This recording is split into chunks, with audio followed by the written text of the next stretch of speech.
le monde retenait son souffle, incertain de ce que l'avenir réservait. Le traité de Versailles, signé après la Grande Guerre, avait tenté de garantir la paix, mais ses promesses étaient fragiles.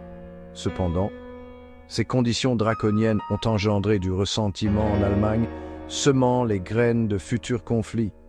L'économie mondiale, déjà fragile, s'est effondrée face à la Grande Dépression, plongeant des millions de personnes dans la misère. Les sentiments nationalistes ont pris de l'ampleur, donnant naissance à des idéologies extrémistes et dangereuses.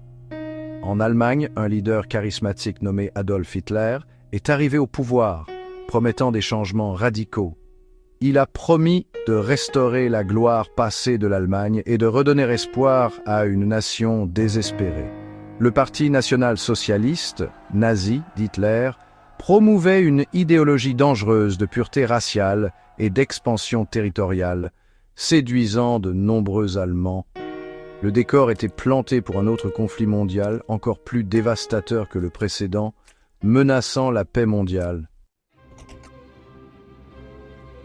Le 1er septembre 1939, le monde a regardé avec horreur les chars allemands franchir la frontière polonaise. La Seconde Guerre mondiale avait commencé. La Grande-Bretagne et la France, liées par des traités pour défendre la Pologne, ont déclaré la guerre à l'Allemagne. La Blitzkrieg nazie, une tactique de guerre mécanisée rapide, a rapidement submergé les défenses polonaises. L'Union soviétique, ayant signé un pacte de non-agression avec l'Allemagne, a également envahi la Pologne par l'Est. La Pologne, prise en étau entre deux puissantes dictatures, a été rapidement divisée entre elles. Le monde a observé avec crainte le déchaînement des chiens de la guerre une fois de plus. Les premières années de la guerre ont vu une série de victoires de l'Axe, marquant une période sombre pour les Alliés. L'Allemagne a conquis une grande partie de l'Europe, instillant la peur et écrasant la résistance, imposant son régime brutal. Le Japon, cherchant à étendre son empire en Asie, a lancé une attaque surprise sur Pearl Harbor le 7 décembre 1941, changeant le cours de l'histoire.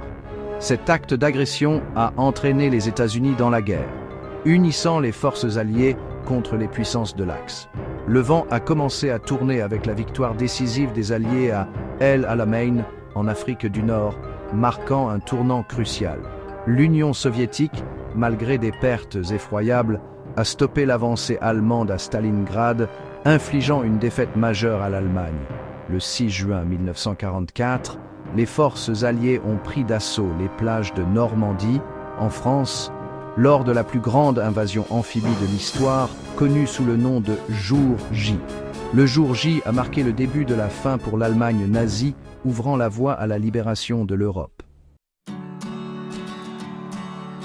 Section 5. N'oublions jamais l'héritage durable de la Seconde Guerre mondiale. La Seconde Guerre mondiale a été un conflit d'une ampleur et d'une brutalité sans précédent, touchant presque tous les coins du globe. Elle a remodelé le paysage géopolitique, conduisant à l'émergence des États-Unis et de l'Union soviétique comme superpuissance mondiale. La guerre a également eu un impact profond sur la technologie, la science et la médecine, accélérant de nombreuses innovations. Plus important encore, la Seconde Guerre mondiale nous rappelle brutalement la capacité humaine au bien comme au mal, et les horreurs de la guerre. C'est un témoignage du courage et de la résilience de ceux qui se sont battus pour la liberté, souvent au prix de grands sacrifices. En nous souvenant des sacrifices du passé, nous devons nous efforcer de construire un monde plus pacifique et plus juste pour les générations futures, en honorant leur mémoire.